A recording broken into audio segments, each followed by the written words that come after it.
Happy TGIF, y'all. I got a couple words I like to say, and I will call it, it's in the blood. As far as why do I like bringing the Word of God and teaching the Word of God or preaching the Word of God, it's in the blood. But way before I knew it, before I was born, my late father, Reverend John H. Jones, was a pastor. His brother, my Uncle Eddie, the late Reverend Eddie Jones, was also a pastor.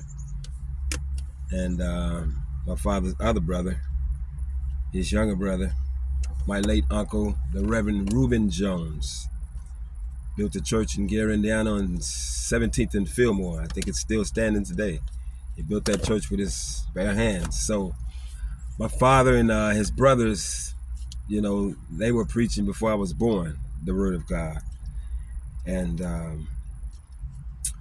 my father and mother separated, but they never divorced.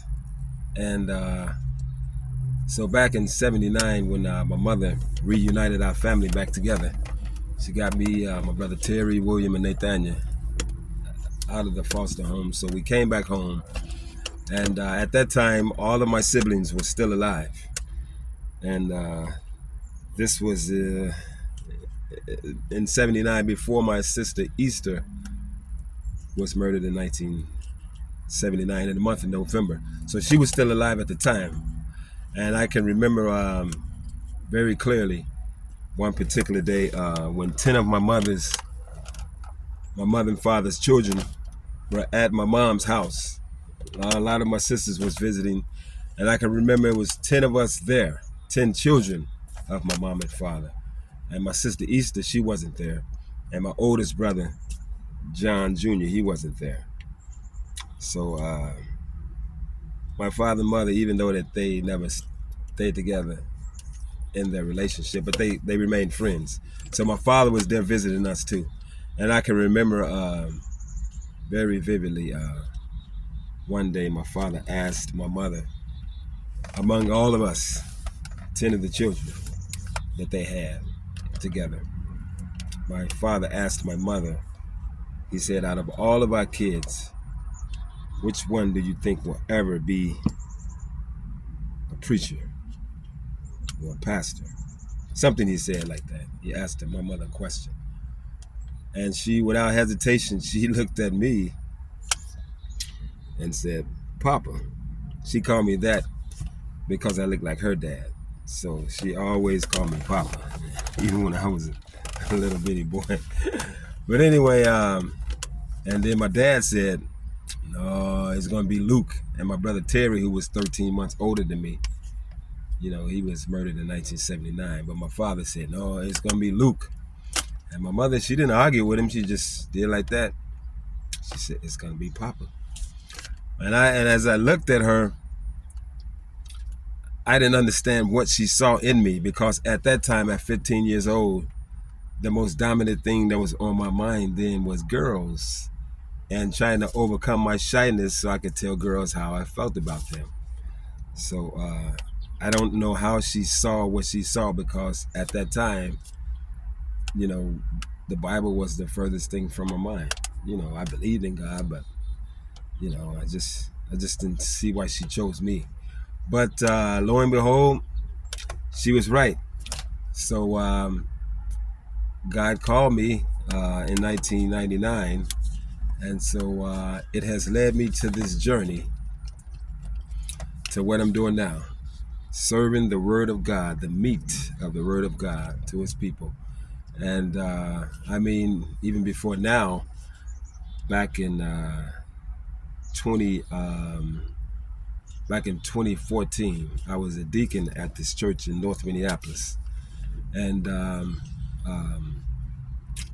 friend of mine, his brother from Africa, we used to go out and do outreach, and so he was moving on because he was starting his own church, and they announced it at the church and said that he was going to be starting his own church.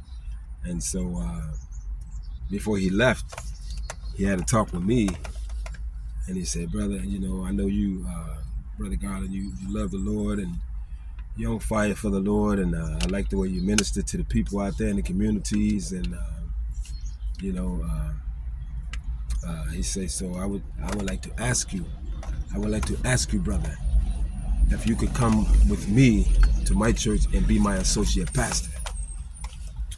I said, wow, thanks a lot, man. You know, that's an honor, you know, Pastor Zoe. I said, but I'm just gonna stay here at Shiloh, you know, because I'm kind of committed to here for now. I said, I'm not saying no, but right now I'm just gonna stay. So to make a long story short, after a while, I asked to be released, and I didn't go over to his church, my friend's church, right away. I think maybe about 3 months later, I thought about what he had asked me, and I gave him a call, and I asked him, was that still open? And he said not to be assistant pastor, but did he still have his church? And he said, sure. So he gave me the address, and I went over there.